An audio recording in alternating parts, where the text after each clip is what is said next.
معزز سامعین گرامی قدر، ابھی آپ کے سامنے ایک شاعر اور خورشید صاحب کے بیٹے رسول اللہ صلی اللہ علیہ وسلم کی بعض خصوصیات کے حوالے سے آپ کے سامنے اپنے اپنے موقف کو رکھ رہے تھے۔ حقیقت بات یہ ہے کہ امت آج بھی اکٹھا ہو سکتی ہے، امت آج بھی ایک ہو سکتی ہے، امت کے اندر آج بھی ساری کی ساری فرقہ واریت اور افتراق اور انتشار ختم ہو سکتا ہے۔ اور وہ انتشار اور افتراق ختم کس ہستی کے اوپر ہو سکتا ہے، کس ذات کے اوپر ہو سکتا ہے، کس بات کے اوپر ہو سکتا ہے، یہ آپ نے سمجھنا ہے۔ آج امت کے اندر طرح طرح کے فتنے، طرح طرح کے افتراق، طرح طرح کے انتشار، طرح طرح کے اختلافات جو آپ کو نظر آتے ہیں، اس کی ایک بہت بڑی وجہ ہے۔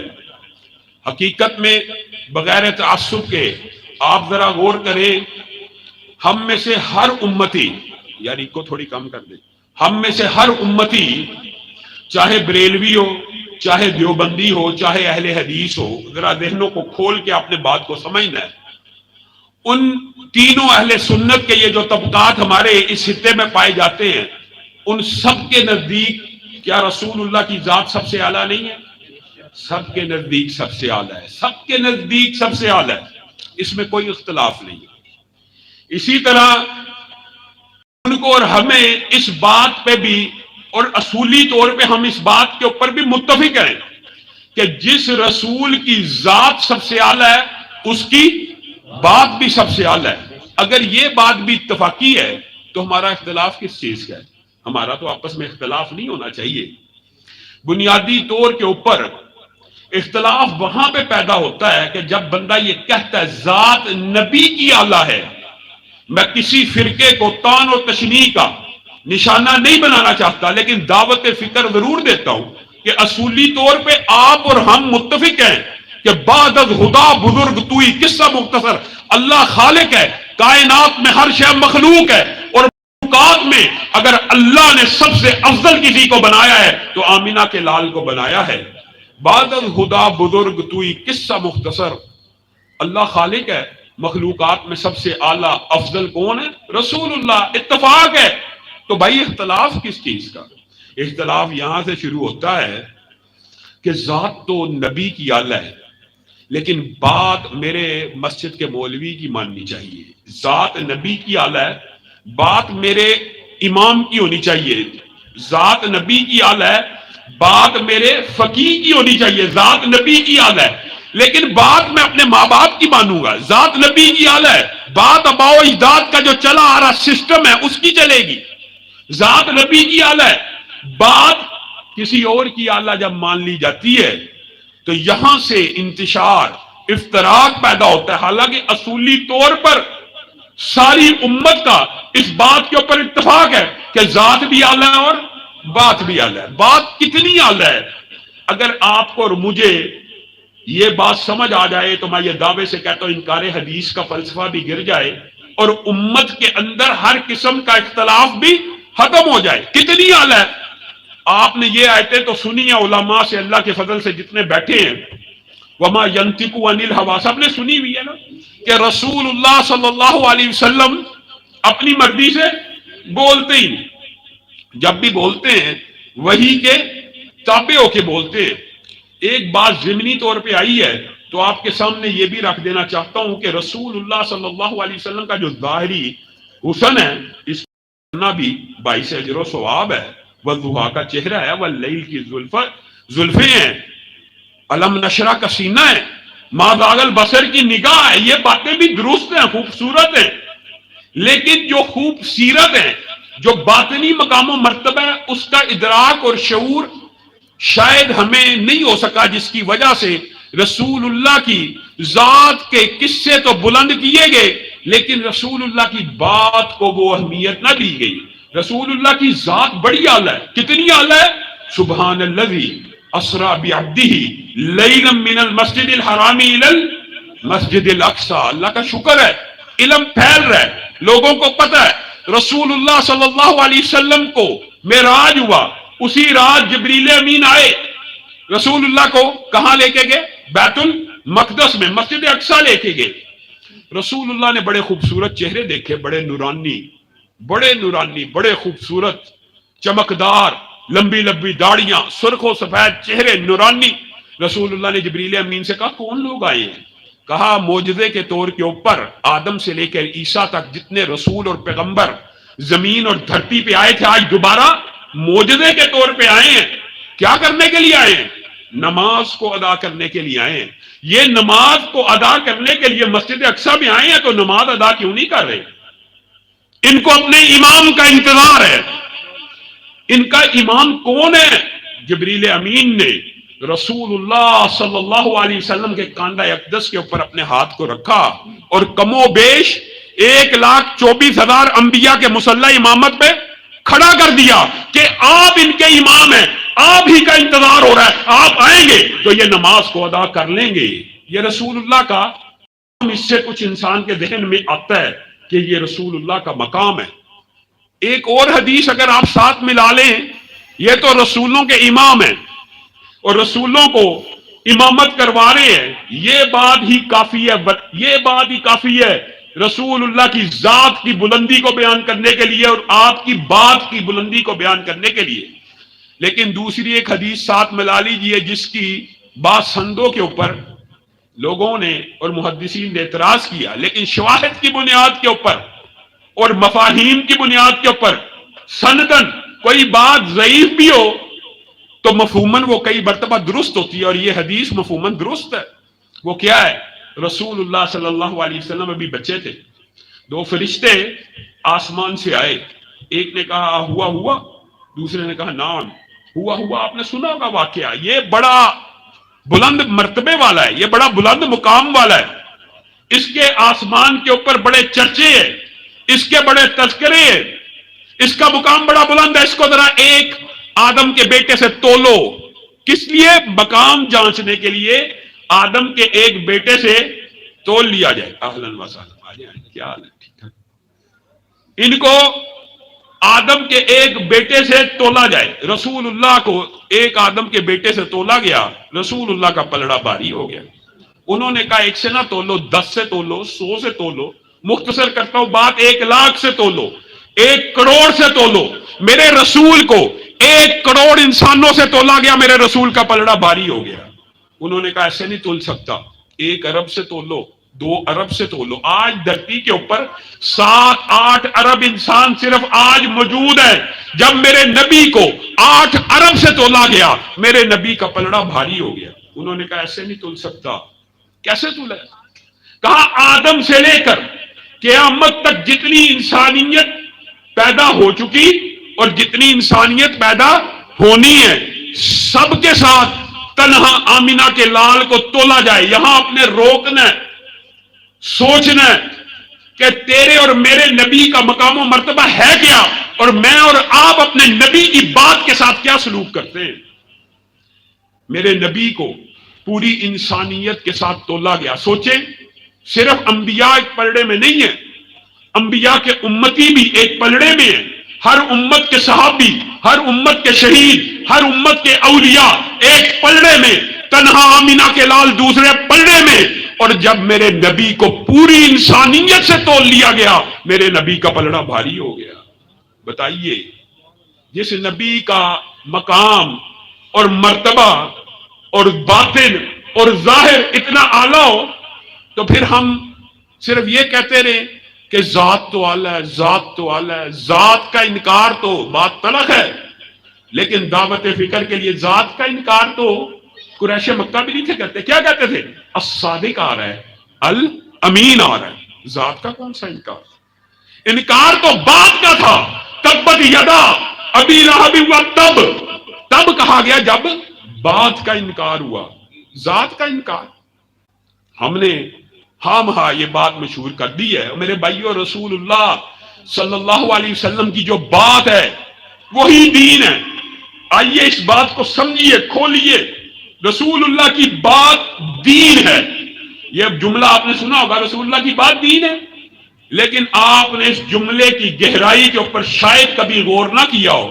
آپ کو دعوت فکر دیتا ہوں، کائنات کے اندر رسول اللہ کے علاوہ دنیا میں کیا کوئی ایک بھی ایسی ہستی ہے کہ جس ہستی کے بارے میں یہ کہا جائے اس کی بات دین ہے؟ حضرت ابو بکر ہوں، حضرت عمر ہوں، حضرت عثمان ہوں، حضرت علی ہوں، امام ابو حنیفہ ہوں رحمہ اللہ، امام احمد ابن حنبل ہوں، کیا کہا جائے گا؟ ان کی بات دین کے مطابق ہے، ان کی بات شریعت کے مطابق ہے۔ حضرت ابو بکر جو افضل الخلائق بعد الانبیاء ہیں، ان کی بات کے بارے میں کیا کہا جائے گا؟ یہ بات دین اور شریعت کے مطابق ہے۔ کائنات میں ایک ہستی ہے جس کے بارے میں یہ کہا جائے گا اس کی بات دین ہے، وہ رسول اللہ صلی اللہ علیہ وسلم کی ذات ہے۔ رسول اللہ صلی اللہ علیہ وسلم کے پاس ایک شخص آیا، مشہور حدیث ہے، ابھی میں جب آپ کو آگے سناؤں گا آپ کو یاد آ جائے گی۔ اس میں سے ایک بات آپ نے سمجھنی ہے۔ صحابہ نے دیکھا کہ ہم نے اس شخص کو کبھی دیکھا نہیں ہے پہلے، یہ مسافر ہے، مسافر ہے۔ اب مسافر ہے تو ظاہر ہے کپڑے خراب ہونے چاہیے، کپڑوں کے اوپر ڈسٹ اور گرد و غبار لگانا چاہیے، کپڑے بڑے نیٹ اینڈ کلین ہیں، دیکھا کبھی نہیں ہے مسافر، لیکن سفر کے آثار نظر نہیں آتے۔ ہے یہ ایک لمبی چوڑی حدیث ہے، اس کے اندر سے محدثین نے 17 کے قریب مسائل نکالے ہیں، ان میں سے صرف ایک مسئلہ آپ کے سامنے رکھنا ہے۔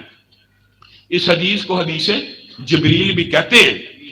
آ کے اس شخص نے رسول اللہ صلی اللہ علیہ وسلم کے آگے آ کے کچھ سوال کیے، ما هو الاسلام، ما هو الایمان، ما هو الاحسان۔ جب کوئی بندہ سوال کرتا ہے تو اس کا مطلب یہ ہوتا ہے کہ اس کو اس سوال کا جواب پتا نہیں ہے، ظاہر ہے اسی لیے سوال کر رہا ہے۔ اگر جواب پتا ہو تو سوال نہ کرتا۔ لیکن عجیب ہے یہ حدیث کہ سوال جو کر رہا ہے جب رسول اللہ جواب دیتے ہیں تو آگے سے کیا کہتا ہے؟ صدقتا، آپ نے سچ کہا، آپ نے سچ کہا، آپ نے سچ کہا۔ گویا جواب کا پہلے سے پتا ہے۔ آپ نے یہ بات بس سمجھنی ہے، سوال وہ کرتا ہے جس کو جواب کا علم نہ ہو، لیکن جب رسول اللہ جواب دیتے ہیں تو تصدیق کرتا ہے آپ نے صحیح جواب دیا، گویا جواب کا پہلے سے پتا ہے۔ اب صحابہ بھی حیران و پریشان ہیں۔ جب وہ شخص چلا گیا تو رسول اللہ صلی اللہ علیہ وسلم نے کہا پتا ہے کون تھا؟ کہا بتائیے۔ کہا آسمان سے جبریل امین آئے تھے، آسمان سے جبریل امین آئے تھے، آپ لوگوں کو آپ کا دین سکھا کے گئے ہیں۔ میں نے صرف اس ایک جز کو بیان کرنا ہے، آپ لوگوں کو آپ کا دین سکھا کے گئے۔ یہاں دین کیا سکھا کے گئے ہیں جبریل امین؟ رسول اللہ صلی اللہ علیہ وسلم کے پاس جبریل امین آتے، رسول اللہ صحابہ کو کہتے جبریل امین آئے ہیں، وہ آپ سے کچھ گفتگو کریں گے، آپ کو آپ کا دین سکھا دیں گے، تو بھی بات ہو سکتی تھی۔ لیکن دین کیا سکھا کے گئے ہیں جبریل امین؟ پوری امت کو، صحابہ کو یہ بتلا کے گئے ہیں، یہ سکھا کے گئے ہیں کہ جب تک کوئی لفظ رسول اللہ کی زبان سے ادا نہ ہو وہ بات دین نہیں بن سکتی، رسول اللہ کی زبان سے ادا ہو جائے گی تو بات دین بن جائے گی۔ آسمان سے جبریل بھی آئے، اس کی بات بھی اس وقت تک دین نہیں بن سکتی جب تک رسول اللہ کی زبان سے ادا نہ ہو جائے۔ یہ آپ کو آپ کا دین سکھا کے گئے ہیں۔ رسول اللہ صلی اللہ علیہ وسلم حج کے فضائل بیان کر رہے ہیں۔ ایک شخص نے رسول اللہ سے پوچھ لیا افی کلی عامن یا رسول اللہ، کیا ہر سال حج فرض ہے؟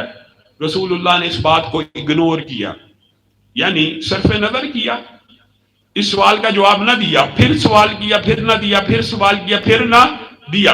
کچھ وقفہ گزرنے کے بعد رسول اللہ نے کہا کہاں ہے وہ سوال کرنے والا، اس کو بلایا جائے۔ آپ کو اور مجھے رسول اللہ جو دین بتلا رہے ہیں وہ یہ ہے، اگر یقین مانیے آپ کا اور میرا امت کا نظریہ یہ بن جائے تو امت کے اندر سے ہر قسم کا اختلاف ختم ہو جائے۔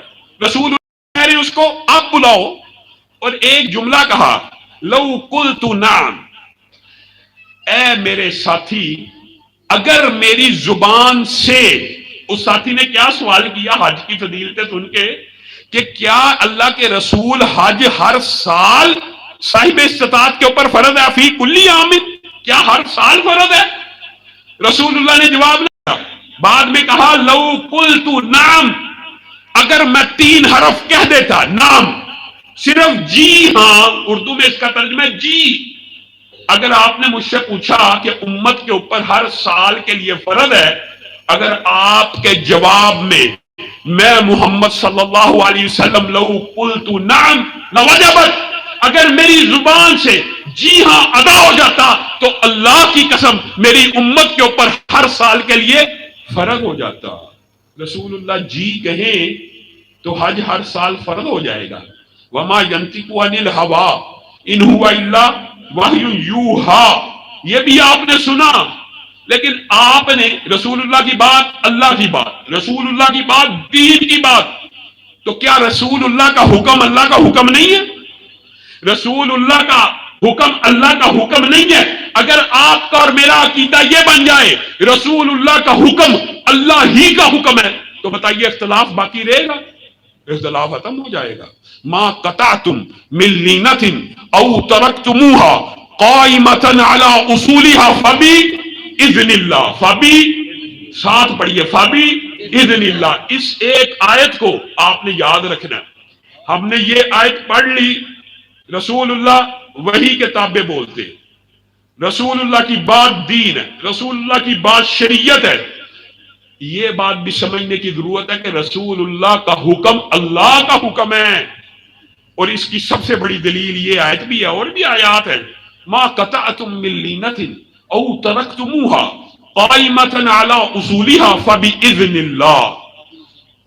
اللہ رب العزت نے کلام حمید میں ایک واقعہ بیان کیا، یہ لمبا چوڑا واقعہ علماء سے آپ سنتے سناتے رہے ہیں، مختصر اس کا خلاصہ یہ ہے۔ رسول اللہ صلی اللہ علیہ وسلم نے ایک یہود کے قبائل کے مارکے میں ایک بات کہی تھی کہ یہ جو یہودیوں کے سامنے والے درخت ہیں، یا اس بستی کے سامنے والے جو درخت ہیں، ان کو کاٹ دو اور اس سائیڈ والے چھوڑ دو، اس سائیڈ والے کاٹ دو، اس سائیڈ والے چھوڑ دو۔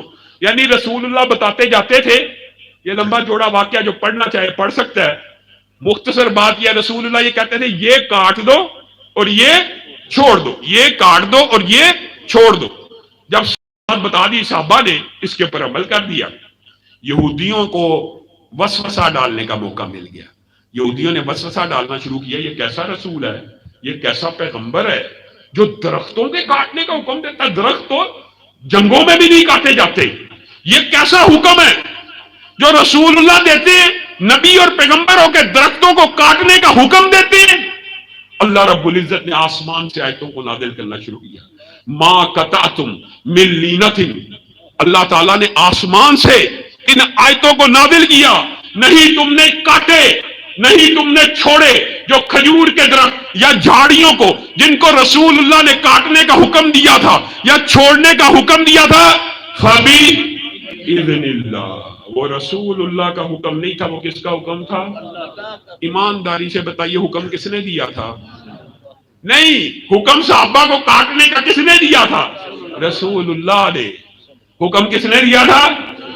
اللہ کہہ رہا حکم میرا ہے۔ گویا رسول اللہ کا حکم بھی اللہ ہی کا حکم ہے۔ اس واقعے سے اور بھی بہت سے مسائل نکلتے ہیں، لیکن ہم تیزی سے آگے بڑھتے ہیں۔ میرے بھائیوں، دین اور شریعت، رسول اللہ کی بات کرنا، اللہ کا حکم، رسول اللہ کا حکم، اللہ کا حکم۔ اب ایک بات سمجھنے کی ضرورت ہے کہ جب دین اور شریعت رسول اللہ کا حکم ہے تو کیا عبادات جو ہیں، رسول اللہ ہم سے کوئی عبادت چھپا کے گئے؟ رسول اللہ دین پورا پہنچا کے گئے کہ کچھ چھوڑ گئے؟ نبی نے بتانا تھا کہ چلیسواں کیا جائے، چہلم کیا جائے، اتنا سا رہ گیا تھا، رسول اللہ نے نہیں تھا بتایا۔ مولوی نے بتانا تھا، کیا رسول اللہ کچھ بتا چھوڑ کے گئے؟ دین پورا بتا کے گئے ہیں نا۔ اگر دین کامل اور مکمل ہے تو عبادت کا کوئی فعل، حریص علیکم، حریص علیکم بالمؤمنین رؤوف الرحیم، وہ نبی جو چاہتا ہے میری پوری امت جنت چلی جائے، پوری امت جنت چلی جائے، وہ نبی نیکی کا کوئی چھوٹے سے چھوٹا کام بھی چھوڑ کے گیا ہوگا کہ میری امتیوں کو کوئی چھوٹا سا چھوٹا نیکی کا کام بھی؟ رسول اللہ سبحان اللہ بتانے والے، الحمدللہ بتانے والے، اللہ اکبر بتانے والے، چھوٹے چھوٹے اعمال بتانے والے، نیکی کے چھوٹے چھوٹے اعمال، وضو کے فضائل، یہ لمبی چوڑی بحث ہے۔ رسول اللہ نے نیکی کا کوئی عمل چھوڑ دیا ہوگا؟ اور شریعت میں کسی نیکی کے عمل کی گنجائش موجود تھی، اور رسول اللہ کو علم تھا اور رسول اللہ بتا کے نہیں گئے تو رسالت کا ابلاغ ہو گیا؟ رسول اللہ صلی اللہ علیہ وسلم دین پورا پہنچا کے گئے ہیں، دین پورا پہنچا کے گئے ہیں۔ اس کے بعد اب کوئی بندہ یہ کہے کہ میں ایک ایسا عمل جانتا ہوں جو رسول اللہ نے تو نہیں بتلایا، لیکن رسول اللہ نے تو نہیں بتلایا، دین پورا ہے، رسول اللہ نے تو نہیں بتلایا لیکن ہے نیکی کا، تو نیکی کا کوئی کام رسول اللہ بتائے بغیر دنیا سے جا سکتے ہیں؟ اور میرے بھائیوں، عبادات کے اندر بھی صرف وہی عمل قابل قبول ہوگا جس کے اوپر رسول اللہ کی مہر موجود ہوگی۔ یہ بات اگر سمجھ آ جائے، اختلاف ختم۔ کوئی بھی عمل کوئی کرے، 100 دفعہ کرے، صرف ایک دلیل دے دے کہ یہ عمل نیکی کا ہے، عبادات سے تعلق رکھتا ہے، یہ رسول اللہ نے کیا ہے، اختلاف ختم۔ آپ وہ حدیث بھول گئے؟ یہ بڑی سمجھنے کی بات ہے۔ عبادات آسمان سے نازل ہوتی ہیں، دین عبادات کے مجموعے کو لے کے آتا ہے، دین عبادات ساتھ لے کے آتا ہے۔ رسول اللہ عبادات اور دین پورا پہنچا کے گئے ہیں، پھر کوئی یہ سوچے نہیں عبادت کا کوئی فعل رہ گیا تھا وہ نہیں پہنچایا، یا عبادات میں کچھ اضافہ ہونا چاہیے یا کمی ہونی چاہیے، تو وہ عمل قابل قبول نہیں ہو سکتا۔ عام فہم مثال ہے، اور یہ بڑا خطرناک باب ہے۔ کئی مرتبہ عبادت جو رسول اللہ نے کی ہو اس سے بڑھ جایا جائے، صرف بڑھا جائے، اس اینگل میں جس اینگل میں کہہ رہا ہوں، تو یہ نہیں کہ وہ بڑی بھی عبادت قبول نہ ہو بلکہ پچھلی بھی ضائع ہونے کا اندیشہ ہوتا ہے۔ مثلا ایک رکعت کے اندر 2 سجدے ہیں، کوئی بندہ ایک رکعت میں 3 سجدے کرنا شروع کرے تو امکان کیا کہ پہلے 2 بھی قبول نہیں ہوں گے، تیسرا سجدہ وہ کہ کوئی بندہ کہ نہیں میں تیسرا اضافی کر رہا ہوں، اللہ کی مرضی قبول ہو جائے، پہلے 2 تو رسول اللہ کے مطابق ہیں۔ ایسی بات نہیں ہے۔ رسول اللہ صلی اللہ علیہ وسلم کے گھر پہ 3 صحابی آئے تھے، یہ حدیث آپ نے یاد رکھنی ہے، اور اس کے بعد میں کچھ بات تحریک دفاع اسلام اور پاکستان کے حوالے سے بھی آپ کے سامنے رکھوں گا، یہ حدیث آپ نے یاد رکھنی ہے۔ 3 صحابی آئے رسول اللہ کے گھر، مشہور حدیث ہے، آپ کے ذہن میں فوراً آ جائے گی۔ آ کے پوچھا کہ رسول اللہ صلی اللہ علیہ وسلم کے دن کے معمولات کیا ہیں، رات کے کیا ہیں، ساری باتیں سننے کے بعد امہات المومنین سے آپس میں بات کرنے لگے۔ رسول اللہ کے تو اگلے پچھلے سب معاف ہیں، رسول اللہ کے تو اگلے پچھلے سب معاف ہیں، میں صوم الدہر رکھوں گا، میں آج کے بعد روزہ رکھوں گا اور کبھی روزہ نہیں چھوڑوں گا، ایک نے اعلان کر دیا۔ دوسرے نے کہا رسول اللہ کے تو اگلے پچھلے سارے معاف ہیں، رسول اللہ کچھ وقت قیام کرتے ہیں کچھ وقت سوتے ہیں، میں ساری رات قیام کروں گا۔ تیسرے نے کہا رسول اللہ صلی اللہ علیہ وسلم کے تو اوقات میں بڑی برکت ہے، میں شادی نہیں کروں گا تاکہ میں اس وقت کو دین کے کاموں میں استعمال کروں۔ رسول اللہ صلی اللہ علیہ وسلم اتنی دیر میں گھر کو واپس پہنچے، امی عائشہ نے کہا بھی 3 آپ کے ساتھی آئے تھے، مجھ سے یہ سوال کر کے گئے اور یہ باتیں کر کے گئے۔ رسول اللہ تیزی سے گئے، ان کو روکا، کیا تم نے یہ کہا، کیا تم نے یہ کہا، تم نے ہاں ہم نے یہ کہا۔ رسول اللہ صلی اللہ علیہ وسلم نے وہاں پہ ایک منہج پوری امت کو دیا۔ وہ کیا دیا؟ رسول اللہ نے کہا میں محمد صلی اللہ علیہ وسلم تم سب میں سے سب سے زیادہ متقی ہوں، سب سے زیادہ اللہ سے ڈرنے والا ہوں، میں پیر کا روزہ رکھتا ہوں، جمعرات کا روزہ رکھتا ہوں، باقی دن چھوڑ دیتا ہوں۔ تو کہتا ہے میں ہر روز روزہ رکھوں گا، تو نے یہ کہا میں ساری رات قیام کروں گا، میں اللہ سے سب سے زیادہ ڈرنے والا ہوں، سب سے زیادہ ڈرنے والا ہوں، میں سوتا بھی ہوں، قیام بھی کرتا ہوں، کبھی لمبا کرتا ہوں کبھی چھوٹا کرتا ہوں، میں اللہ سے سب سے زیادہ ڈرنے والا ہوں۔ تو کہتا ہے میں شادی نہیں کروں گا، شادی کرنا میری سنت ہے۔ اور ان تینوں کا جواب ایک جملے میں دیا، فمن راغب عن سنتی فمن راغب عن سنتی فمن راغبہ۔ یہ جو لفظ راغبہ ہے اس کے اوپر آپ نے غور نہیں کیا۔ جس نے میرے سنت سے اعراض کیا، اعراض سے مراد یہ آگے نکلا یا پیچھے رہ گیا، یا آگے نکل گیا، یا اس میں آگے کے معنی بھی ہیں اور پیچھے کے معنی بھی ہیں۔ اس بات کی کو عام کرتا ہوں، وہ میری امت میں سے ہی نہیں ہے، اس بات کو سمجھانے کے لیے میں کرتا ہوں۔ آپ مجھے بتائیے ایک بندہ پورے سال روزے رکھتا رہے، پورے سال روزے رکھتا رہے، روزہ رسول اللہ نے رکھا ہے جی، روزے کی شریعت میں ہے، اب میں ساری زندگی روزے رکھوں گا، برائی کا کام ہے، کوئی برا کام ہے بظاہر، کیا اس کے روزے قبول ہوں گے؟ اس کا ایک روزہ بھی قبول نہیں ہوگا، اس کا ایک روزہ بھی قبول نہیں ہوگا۔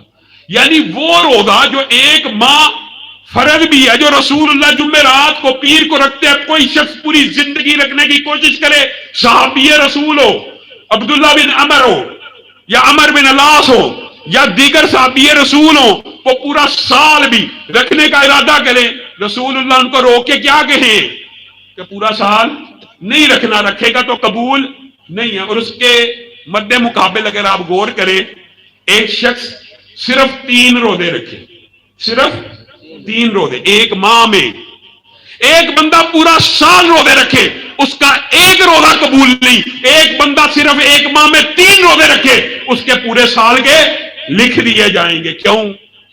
کیونکہ اس نے عمل سنت کے مطابق کیا نہیں ہے، عمل سنت کے مطابق 3 کیا، پورے سال کا لکھ دیا گیا، پورے سال رکھا، ایک بھی نہیں لکھا جائے گا۔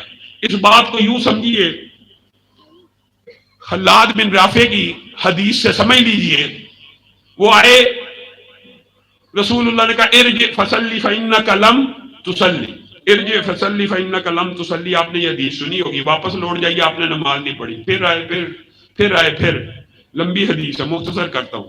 آگے کہنے لگے اللہ کے رسول اس سے اچھی مجھے آتی نہیں، مجھے سکھلا دیجئے۔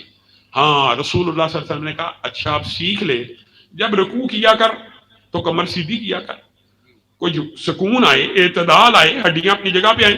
رکوع کرتا نہیں، کھڑا ہو جاتا ہے، کھڑا ہوتا ہے سجدہ کرتا ہے، سجدے میں ہڈیاں سیدھی نہیں ہوتی، سجدے سے اٹھا لیتا ہے، تیز تیز پڑھتا ہے، اعتدال کی سنت چھوڑ دیتا ہے۔ ارجع فصلی فإنک لم تصلی۔ اب مجھے ایک بات بتلائیے، آج کل کا دور ہوتا تو وہ لوگ کیا کہتے ہیں، یار منڈا نماز پڑھنا ہے، پڑھن دے، جیویں دی پڑھدا ہے، جیویں دی پڑھدا ہے، جیسے مرضی پڑھتا، پڑھ تو رہا ہے بھائی، پڑھ تو رہا ہے، اور اگر رسول اللہ کے مطابق نہیں پڑھا تو اس کی نماز نہیں ہے۔ ارجع فصلی فإنک، اور یہ کسی مولوی کا فتویٰ نہیں ہے، یہ کسی طالب علم کا فتویٰ نہیں ہے، کسی عالم کا فتویٰ نہیں ہے، آپ کے سامنے ایک صحابی رسول کا فتویٰ رکھتا ہوں۔ حضرت حذیفہ بن یمان کے سامنے اسی طرح ایک شخص آیا، اس نے بعین اس طرح نماز پڑھی جس طرح خلاد بن رافع پڑھے تھے۔ آپ نے کہا منذ کم تصلی ہکذا، آپ اس طرح کی نماز کب سے پڑھ رہے ہیں؟ کہا 40 برس ہو گئے ہیں میں اس طرح کی نماز پڑھ رہا ہوں۔ یہ کسی مولوی کا فتویٰ نہیں ہے۔ حضرت حذیفہ نے کہا پھر میری بات سن لے، تو نے 40 سال میں ایک بھی نماز ادا نہیں کی، اور اگر تو ایسی نماز پڑھتا ہوا فوت ہو گیا، مجھے خطرہ ہے تو غیر اسلام پہ فوت ہو جائے گا۔ صحابی رسول کہہ رہے، اور آپ صرف اس میں دیکھیں کہ اس کی نماز میں کس چیز کی کمی ہے؟ سنت رسول کی۔ اگر عمل رسول اللہ کے مطابق نہیں ہے، پورا سال روزے رکھتا رہے، ایک نہیں لکھا جانا، عمل رسول اللہ کے مطابق 3 روزے رکھ لے، پورے سال کے لکھ دیے جائیں گے۔ بعین اسی طرح علماء بیٹھے ہیں، حدیث کی تقریباً 5 سے زائد کتب میں یہ حدیث موجود ہے۔ کیا؟ اگر ایک طرف فتویٰ حذیفہ کا یہ ہے کہ 40 برس تک ٹکرے مارتا رہا، ایک بھی نماز قبول نہیں، دوسری طرف حدیث کے الفاظ کیا ہیں، ایک بندہ اٹھے اس طرح وضو کرے جس طرح رسول اللہ نے وضو کیا، اس طرح 2 رکعتوں کو ادا کرے جس طرح رسول اللہ نے ادا کی۔ ایک طرف 40 سال کی نماز ہے، دوسری طرف صرف 2 رکعتیں ہیں۔ فرق کیا ہے؟ یہ 2 رکعتیں رسول اللہ کے مطابق ادا ہوئی ہیں، وہ 40 سال کی نماز رسول اللہ کی نماز کے مطابق ادا نہیں ہوئی۔ حدیث کے الفاظ ہیں، جس نے صرف 2 رکعت رسول اللہ کی طرح پڑھ لی، وہ ایسے ہو گیا گویا آج ہی ماں کے پیٹ سے پیدا ہوا، آج ہی صرف 2 رکعت۔ آپ نے رسول اللہ کی بات کو کیا سمجھا؟ کچھ نہیں سمجھا۔ اور اسی بات کو میں آگے بڑھاتے ہوئے یہ کہنا چاہتا ہوں، رسول اللہ کی ذات اعلیٰ ہے، سب کے نزدیک اعلیٰ ہے۔ اللہ کرے کہ امت میں بات بھی سب کے نزدیک اصلاً اصولاً عقلی اور منطقی طور پہ اعلیٰ ہو جائے، امت کا اختلاف ختم ہو جائے گا۔ لیکن اس سے بھی آگے ایک بات ہے، آپ کی اور میری جو ذمہ داری ہے، ہم وہ لوگ ہیں جو دھرتی کی پشت کے اوپر اس بات کا دعویٰ کرتے ہیں کہ رسول اللہ کی ایک صفت ایسی ہے جس کو اس طبقے کے علاوہ کسی نے نہیں مانا، اور وہ صفت یہ ہے محمد صلی اللہ علیہ وسلم فرق بین الناس، ہم واحد گروہ ہیں جو اختلاف میں، افتراق میں اور حق اور باطل کی تمیز میں، حق باطل کو واضح کرنے میں کس کی ذات کو فیصل مانتے ہیں؟ رسول اللہ کی ذات کو۔ یہ ہمارا دعویٰ ہے، یہ ہمارا مقدمہ ہے، ہم نے اسی منہج کی بات کرتے ہیں، ہم اپنے آپ کو اہل حدیث کہتے ہیں۔ لیکن آپ سے ہی مجھے یہ سوال کرنا ہے کہ ہم نے رسول اللہ کی ذات کو اعلیٰ مان لیا، رسول اللہ کی بات کو اعلیٰ مان لیا، کیا رسول اللہ کی بات میں رسول اللہ کا دین اور رسول اللہ کا نظام شامل نہیں ہے؟ ہم نے دعوے تو یہ کیے ہم رسول اللہ کی بات کو اعلیٰ مانتے ہیں، لیکن نظام سیکولرزم کا مانتے ہیں۔ بات رسول اللہ کی اعلیٰ ہے، نظام سرمایہ دارانہ چلے گا۔ بات رسول اللہ کی اعلیٰ ہے، نظام لبرلزم چلے گا۔ بات رسول اللہ کی اعلیٰ ہے، یہ ہمارا دعویٰ ہے نا، بات رسول اللہ کی اعلیٰ ہے۔ تو عمل کیا ہے؟ عمل یہ ہے کہ میں اور آپ اور میں پڑھے لکھے ہونے کے باوجود ایک معاشرہ اور سوسائٹی ترقی کرتے ہوئے اس سٹیج پہ پہنچ چکی ہے کہ علم عام ہے، علم پڑھا جا سکتا ہے، علم تک رسائی موجود ہے، کتابوں تک ہر بندہ، جو بندہ چاہے سوشل میڈیا کے اوپر، گوگل کے اوپر سرچ کرے، رسائی ہے، تحقیق کر سکتا ہے۔ آج کے اس دور کے اندر بھی میں نے اور آپ نے ایک فلسفہ گڑھا ہوا کفار کی طرف سے مرعوب ہو کے کہ مولوی عالم دین منبر رسول کا وارث ہے۔ اللہ کا شکر ہے، چلو یہ باقی رہ گئی ہے بات، منبر رسول کا وارث ہے، محراب رسول کا وارث ہے، مسجد کی کرسی کا وارث ہے۔ لیکن کسی شیطان نے آپ کے دماغ میں یہ فلسفہ اور منطق ڈال دی کہ عالم دین اور مولوی تخت رسول کا وارث نہیں ہے، ریاست رسول کا وارث نہیں ہے، سیاست رسول کا وارث نہیں ہے۔ سیاست رسول کا وارث کون ہے؟ چور۔ ریاست رسول کا وارث کون ہے؟ ڈاکو۔ تخت رسول کا وارث کون ہے؟ شرابی۔ آپ میں سے کوئی ایک شخص بھی یہ بات گوارا کر سکتا ہے کہ ممبر رسول کے اوپر وہ بیٹھ کے بلاغ کرے، وہ بیٹھ کے جمعہ پڑھائے جو شراب پیتا ہو؟ کہ گوارا کر سکتا ہے؟ آپ اس امام کو جوتیاں ماریں گے جو ہو زانی اور ممبر رسول کا وارث بن جائے۔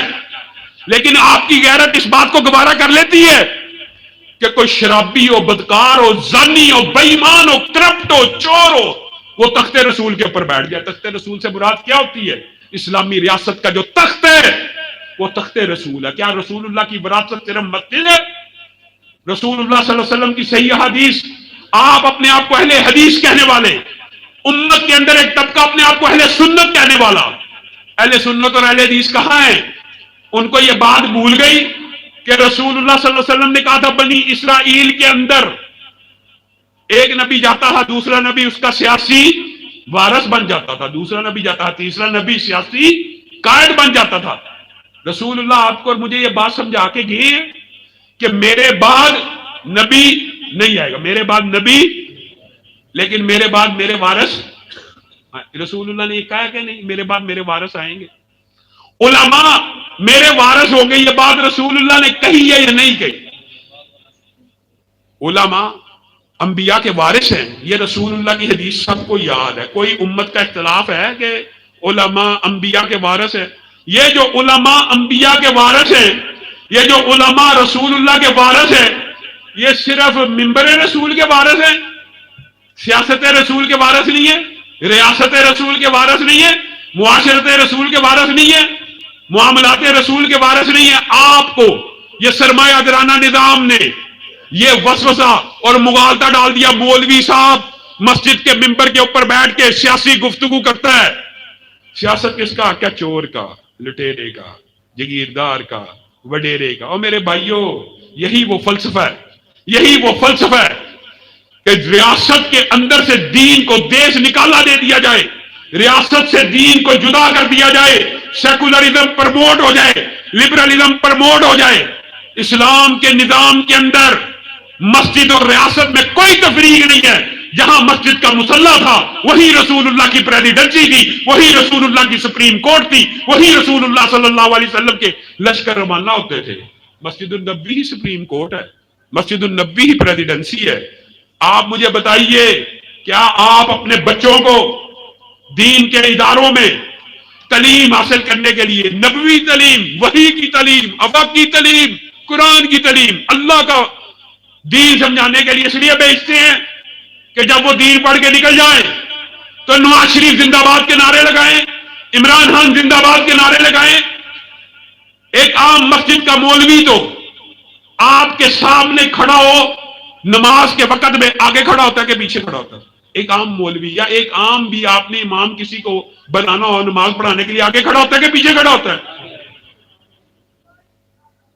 ایک مولوی تو آگے کھڑا ہوتا ہے، اور عالم دین کو جی نواز شریف زندہ باد کے نعرے لگانے چاہیے، عالم دین کو عمران خان زندہ باد کے نعرے لگانے چاہیے۔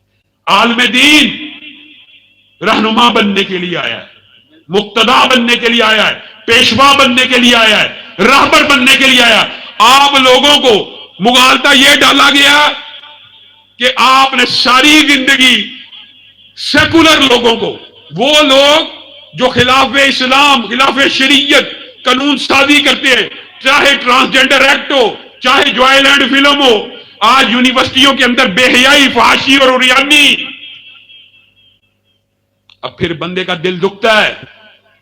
پرواز تو دونوں کی ہے اس ایک فضا میں، کرگس کا جہاں اور ہے، شانی کا جہاں اور، الفاظ و معانی میں تفاوت نہیں لیکن ملا کی ادا اور ہے، مجاہد کی ادا اور۔ آپ کو یہ فلسفہ سمجھا دیا گیا کہ آپ نے ووٹ کس کو ڈالنا ہے؟ عمران خان کو۔ آپ نے ووٹ کس کو ڈالنا ہے؟ نون لیگ کو۔ پھر بعد میں رونا ہے کہ حالات ٹھیک نہیں ہوتے۔ آپ نے رسول اللہ کے نظام کے ساتھ کیا وفاداری کی ہے؟ رسول اللہ صلی اللہ علیہ وسلم کی بات کو اعلیٰ مانتے ہیں، رسول اللہ کی ذات کو اعلیٰ مانتے ہیں، نظام رسول اللہ کا اعلیٰ نہیں ہے۔ نظام چوروں کا حال ہے، سیکولر لوگوں کا حال ہے۔ اور میرے بھائیو، جب تک یہ عقل کی، شعور کی یہ سطح بحال نہیں ہوگی کہ جس طرح آپ ایمانداری سے آپ بتلائیے، آپ سے سوال کرتا ہوں، رسول اللہ اس دنیا سے چلے گئے، رسول اللہ نے اپنے مصلی کا امام کس کو بنایا؟ حضرت ابو بکر کو۔ حضرت ابو بکر صرف مصلی کے امام تھے کہ ریاست کے بھی امام تھے؟ اب بتائیے، رسول اللہ نے اپنے بعد جس کو مصلی کا امام بنایا وہ صرف مصلی کا امام تھا کہ ریاست کا بھی امام تھا؟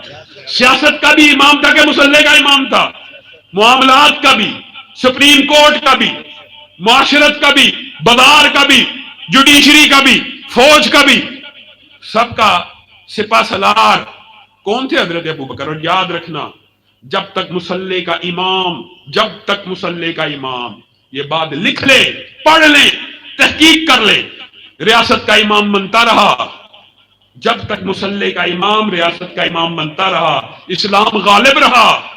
اور جب ریاست ایسے بدقماش لوگوں کے ہاتھوں میں آ گئی جو مصلی کی امامت نہ کروا سکے، اسلام کا بیڑا غرق ہو گیا۔ اٹھائیے، آپ نے مغلوں کے بارے میں بڑی باتیں سنی ہیں کہ ایسے تھے، ویسے تھے، جیسے بھی تھے۔ اٹھائیے تاریخ، جب فجر کی نماز ہوتی تھی تو فجر کی جماعت کرایا کرتے تھے، جب جمعے کی اذان ہوتی تھی جمعہ پڑھایا کرتے تھے۔ اور رسول اللہ صلی اللہ علیہ وسلم کی سنت سے، حضرت ابو بکر کی اور خلافت راشدہ کی حدیث سے یہ بات سمجھ آتی ہے کہ ریاست کا امام بننے کی صلاحیت اور اہلیت، اس کی کم از کم یہ صلاحیت اور اس میں کم از کم جو اہلیت ہونی چاہیے وہ کیا ہونی چاہیے؟ وہ 5 وقت کی امامت کروا سکتا ہو اور کم از کم خطبہ جمعہ پڑھا سکتا ہو۔ آپ ذرا سوچئے، پاکستان بنے ہوئے 75 برس ہو گئے ہیں،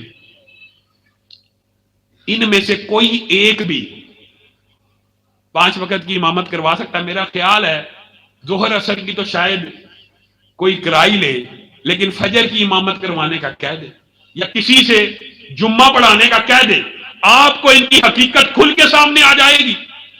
آپ نے اپنے آپ کو اہل توحید، اپنے آپ کو اہل سنت، اپنے آپ کو اہل حدیث تو کہہ دیا، لیکن رسول اللہ کے نظام سے سیدھی سیدھی غداری کر دی۔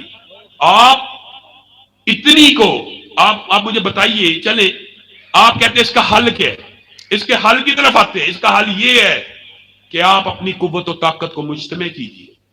اسلام پسند اور حقیقت بات یہ ہے، حقیقت یہ ہے، آپ کا استحصال ایسے کیا جا رہا ہے، آپ کو کورٹ کچہری، گلی کھالی، ہسپتال، یونیورسٹیوں کے چکر میں ایسا الجھایا جا رہا ہے کہ آپ رسول اللہ کے نظام سے دور ہو جائیں؟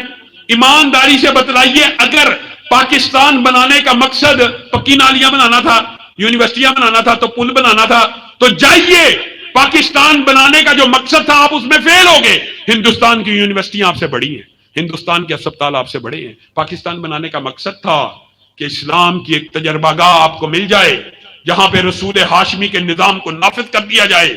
اور آپ کو ایک بات بتلا دوں، یہ رسول اللہ صلی اللہ علیہ وسلم کا نظام اتنا بابرکت ہے، بعض لوگوں نے اب یہ جو کفار کا پروپیگنڈا ہے، آپ اس کو اس اینگل میں سمجھیں کہ آپ اور میں ایک مسجد میں بیٹھے ہوئے، اللہ کا شکر ہے ہم اللہ کے ایک گھروں میں سے ایک گھر میں بیٹھے ہیں، ہم یہاں پر اللہ اللہ کے نعرے لگانا شروع کر دیں، سبحان اللہ، اللہ اکبر، الحمدللہ، ساری رات عبادت کرے، سارا دن، پورا سال ہم صرف تسبیحات کرتے رہے، سوچئے گا پورا سال اللہ اللہ ہی کرتے رہے، کیا عالم کفر کو رتی برابر بھی فرق پڑ جائے؟ رتی برابر کسی کو کوئی فرق نہیں پڑے گا۔ آپ اللہ کریں، آپ تسبیحات کریں، آپ ذاتی زندگی کو کے اندر دین کو اپنا لیں، کسی کے اوپر رائی برابر کوئی فرق نہیں پڑے گا۔ ہاں لیکن آپ میں سے چند لوگ بھی اگر کھڑے ہو جائیں گے، وہ کہیں گے رسول اللہ کے نظام کو، والذی ارسل رسولہ بالہدی ودین الحق لیظہرہ علی الدین کلی، جب آپ میں سے کچھ لوگ کھڑے ہو جائیں گے، میں رسول اللہ کی بات کو صرف مسجد کے سجدے میں نہیں مانوں گا، بازار میں بھی مانوں گا، میں رسول اللہ کی بات کو سیاست میں بھی مانوں گا، میں رسول اللہ کی بات کو ریاست میں بھی مانوں گا، میں رسول اللہ کی بات کو معاملات میں بھی مانوں گا، میں اقامت دین کا جھنڈا اٹھاؤں گا، پورا عالم کفر ان بندوں کے خلاف کھڑا ہو جائے گا اور آپ کو کہے گا ان سے بچ جاؤ، یہ آپ کو گمراہی کی بات کرتے ہیں، آؤ ہمارے اسی سیکولرزم کی طرف آؤ، سرمایہ دارانہ نظام کی طرف آؤ، کچی نالی پکی نالی تھانے کوٹ کچہری کی طرف، مولوی کو ووٹ دو گے تو آپ کو تھانے سے کون چھڑوائے گا، مولوی کو ووٹ دو گے یہ ہو جائے گا وہ ہو جائے گا۔ حالانکہ رسول اللہ صلی اللہ علیہ وسلم کا جو نظام ہے، آپ یہ سمجھتے ہیں کہ اللہ خالق ہے، سب کا عقیدہ ہے، ہم مخلوق ہیں، سب کا یہ عقیدہ ہے نا، اور یہ تو ملحدوں کا بھی عقیدہ ہے کہ ہم مخلوق ہیں، اللہ خالق ہے۔ ملحد اللہ کا تو انکار کرتے ہیں لیکن اپنے مخلوق ہونے کا انکار نہیں کر سکتے۔ جب مخلوق ہے تو ایک خالق ہے، جب ایک خالق ہے تو جو نظام اس نے مخلوق کے لیے دیا ہے وہ خالق ہے، وہی بہتر جانتا ہے کہ امن کیسے آئے گا۔ آپ کو ایک بات بتلاؤں، رسول اللہ کے نظام کے خلاف جتنی کفار جدوجہد کرتے ہیں اس کی وجہ کیا ہے؟ اس کی صرف ایک وجہ ہے، اس کی صرف ایک وجہ ہے کہ رسول اللہ کے نظام میں ایک فارمولہ ہے، اللہ نے دیا ہوا، اللہ نے انسان کو بنایا۔ جیسے آپ کو سمجھانے کے لیے کہتا ہوں، یہ پانی ہے، یہ H2O سے بنا ہے، دو ہائیڈروجن کے ایٹم ہو، ایک آکسیجن کا ہو، پانی بن جائے گا۔ ہمیشہ دو ہائیڈروجن ایک آکسیجن ملیں گے، پانی بنے گا، ریزلٹ پانی، ریزلٹ پانی۔ 1400 سال پہلے تجربہ کرو گے یہ ریزلٹ، 1400 سال بعد تجربہ کرو گے یہ ریزلٹ۔ بعین اسی طرح رسول اللہ کا نظام ایک ایسی چیز ہے، ایک ایسا فارمولہ ہے، ایک ایسا کلیہ ہے، 1400 سال پہلے معاشرے پہ نافذ کیا، امن آ گیا، جرائم ختم، چوری ختم، ڈکیتی ختم، امن، امن ایسا خود احتسابی کا نظام آیا کہ آپ اس نظام کو ذرا غور کریں، آپ کے ذہن میں وہ حدیث آنا شروع ہو جائیں گی، اس طرح کا نظام کہ کوئی شاہد موجود نہیں ہے، کوئی گواہ موجود نہیں ہے برائی کا، اور بندہ اٹھ کے آ کے کہہ رہا ہے اللہ کے رسول مجھ سے برائی ہو۔ کس وجہ سے کہہ رہا ہے؟ کیونکہ اس کو رسول اللہ کے نظام کی سمجھ آ گئی کہ ایک زندگی اس زندگی کے بعد شروع ہونے والی ہے، اس زندگی کے عذابوں سے بچنا تو یہیں پہ سزا لے لو۔ وہ نظام آیا 1400 سال پہلے، امن آ گیا، چوری ختم ہوگی، ڈکیتی ختم، خلافت راشدہ میں ختم، عباسیہ میں ختم، امیہ میں ختم، عثمانیہ میں ختم۔ اب آپ کو کیا کہتے ہیں؟ وہ جی اس دور کے لیے تھا، اب اگر کریں گے تو نہیں ہوگا، اب اسلام کمپیٹیبل نہیں رہا، معاذ اللہ، اب رسول اللہ کا نظام اس کے ساتھ ہم آہنگ نہیں ہے۔ یہ سب سے بڑا مغالطہ جس سے آپ کو گمراہ کیا جاتا ہے۔ اس کی ایک جزیات میں سے ایک جز کو بیان کرتا ہوں اور اپنی بات کو ختم کروں گا۔ آپ نے سعودی عرب کے اندر دیکھا کہ انہوں نے رسول اللہ کے نظام میں سے ایک جز حدود اللہ کو نافذ کیا، حدود اللہ کو نافذ کیا نا، اس کا ریزلٹ 1400 سال گزر چکے ہیں نا، کیا نکلا ہے؟ پوری دنیا میں نیو یارک کے اندر ایک دن میں جتنے جرائم ہوتے ہیں پورے سعودی عرب میں ایک سال میں نہیں ہوتے. ایک جز نظام کا ایک جز نافذ کیا. گویا رسول اللہ کا نظام جب بھی نافذ ہوگا, جہاں پہ بھی نافذ ہوگا, رزلٹ سیم ہوگا جو پہلے تھا. اگر ایک نظام کو نافذ کرنے سے پہلے امن آیا تو بعد میں کیوں نہیں آئے گا؟ بعد میں بھی امن ہی آئے گا. اگر ایک نظام سے پہلے معیشت بحال ہوئی تو بعد میں کیوں نہیں ہوگی؟ اگر ایک نظام سے پہلے ڈکیتی ختم ہوئی, چوری ختم ہوئی, زنا ختم ہوا تو ہمیشہ ختم ہوگا. لیکن اس کے لیے آپ لوگوں کو بیدار ہونے کی ضرورت ہے. آپ لوگوں کو ملنے کی, اتفاق کی, اتحاد کی ضرورت ہے. بکھرے ہوئے ذرات ہیں تو مل جائیں کہ صحرا نظر آئے, بکھرے ہوئے قطرات ہیں تو مل جائیں کہ دریا نظر آئے. آپ اور میں اگر یہ ارادہ کر لیں کہ ہم نے ہمیشہ اسلام پسندوں کو سپورٹ کرنا ہے, اسلام پسندوں کو ووٹ دینا ہے, نہ پی ٹی آئی کو دینا ہے, نہ نون لیگ کو دینا ہے, ہمیشہ نیک اسلامی تمدن, اسلامی تہذیب, اسلام کی بات کرنے والے کو ووٹ دینا ہے, تو تبدیلی کا آغاز ہو سکتا ہے. اور بالفرض وہ تبدیلی سیٹوں کی شکل میں فل فور نہیں نکلتی. اس کا ہم نے ایک روڈ میپ بھی تیار کیا. یہ بات مشکل نہیں ہے, آپ ہلکا سازی کر سکتے ہیں. آپ اپنی اس یونین کونسل کے اندر متحد ہو کے سارے ووٹ اس یونین کونسل میں منتقل کر کے یہاں سے بھی جیت سکتے ہیں. یہ کوئی مشکل باتیں نہیں ہے. لیکن بالفرض آپ سیٹیں نہیں جیتتے تو آپ نے کیا کرنا ہے؟ پھر خاموش ہو کے بیٹھ جانا ہے؟ نہیں, پھر آپ لوگوں نے ہمارا ساتھ دینا ہے. ہم دفاع ختم نبوت کے لیے, دفاع صحابہ کے لیے, کیا ہمیں کسی سیٹ کی ضرورت ہے؟ دفاع صحابہ کے لیے ہمیں کسی سیٹ کی ضرورت نہیں. ختم نبوت کے دفاع کے لیے ہمیں کسی کرسی اور سیٹ کی ضرورت نہیں ہے. کس کی ضرورت ہے؟ مجھے آپ لوگوں کی ضرورت ہے. اگر آپ لوگ میرا ساتھ دیں تو اللہ کی قسم, میں اللہ کی قسم کھا کے کہتا ہوں, صرف آپ جتنے آج یہاں پہ بیٹھے ہیں, اگر آپ بھی ساتھ دینے کا ارادہ کر لیں تو یہ بات ہو نہیں سکتی کہ لاہور شہر کے اندر خلاف اسلام, خلاف شریعت کوئی کام ہو اور اس کے خلاف ہم احتجاج کریں اور وہ کام بند نہ ہو. آپ یہ کام کرنے کے لیے تیار ہیں؟ ہاتھ اٹھا کر وعدہ کریں کہ جب بھی خلاف اسلام کوئی بھی بات ہوگی ہم سب احتجاج کے لیے نکلیں گے. ہمیں کوئی سیٹ کی ضرورت ہے احتجاج کرنے کے لیے؟ آپ میرے ساتھ جب بھی کوئی خلاف اسلام بات ہو, یہ رنگ روڈ پہ نکل آئے. ان کی جرت نہیں ہے کہ وہ خلاف شریعت کوئی کام کر سکے. خواتین کے بورڈ ہیں ہمارے سامنے, 20 ایسے واقعات ہیں, فلاں جی بڑا آدمی ہے جی, اس نے تو انہیں صحابہ کی ہے, علامہ صاحب آپ اس کے پر پرچہ نہیں کٹا سکیں گے. آپ جیسے لوگوں نے میرا ساتھ دیا, احتجاج کیا, پرچے ہو گئے. آپ جیسے لوگوں نے جمہانہ کیس آپ کے سامنے ہے, کتنے کتنے بڑے بڑے لوگ اس کے پیچھے تھے کہ پگڑی والا, ٹوپی والا جمہانے میں داخل نہیں ہو سکتا. ہم نے کیا کہا؟ ہم نے کہا ہمارا بھی احتجاج کا حق ہے, ہم جمہانہ کے بعد باہر 1000 بندہ پگڑی والا کھڑا کرنا چاہتے ہیں. کوئی توڑ پھوڑ نہیں ہوگی, صرف رسول اللہ کی سنت کو زندہ کیا جائے گا. ایک اس احتجاج کی کال سے انہوں نے اپنے قوانین میں تبدیلی کر لی اور کہا ٹوپی اور پگڑی والا داخل ہو سکتا ہے. یہ چند مثالیں دے رہا ہوں. اس طرح کے 20 واقعات ہیں. پیمرا کے اندر اخلاق باختہ اشتہار, کئی کیس ہوئے, اخلاق باختہ اشتہار سے احتجاج کیا گیا. جمہوریت کا یہ فائدہ تو اٹھائیے کہ آپ احتجاج کا جو حق آپ کو دیا گیا ہے, خلاف شریعت کام ہو, کیا آپ سب ساتھی احتجاج کرنے کے لیے تیار ہیں؟ ہم نے یہ جو تبدیلی لانی ہے یہ بلٹ کے ذریعے نہیں, انشاءاللہ بیلٹ کے ذریعے لانی ہے. اور دفاع اسلام بھی کریں گے, دفاع پاکستان بھی کریں گے. کیا دفاع پاکستان کے لیے یہ سمجھتے ہیں کہ یہ طبقہ دفاع پاکستان کرے گا جو ساری رات شراب کے نشے میں مست ہو کے لیٹا رہتا ہے؟ انہوں نے دفاع کرنا ہے. اداروں کو بھی سوچنا چاہیے کہ یہ جو سیکولر اور لبرل لوگ شراب کے نشے میں سوسائٹیوں میں دھت پڑے ہوتے ہیں, اگر کبھی ہندوستان کا حملہ ہوا یہ دفاع کریں گے. اللہ کی قسم, ہندوستان کا اگر کبھی حملہ ہوا, دشمن کے حملے سے پناہ مانگنی چاہیے, لیکن اگر حملہ ہوا تو یہ داڑیوں اور پگڑیوں والے, یہ دین پسند اور اسلام پسند پاکستانی فوج کے شانہ بشانہ لڑنے کے لیے تیار ہوں گے. آپ سب ساتھی تحریک دفاع اسلام کا یہ منشور آپ کے سامنے رکھا ہے, آپ اس سے متفق ہیں.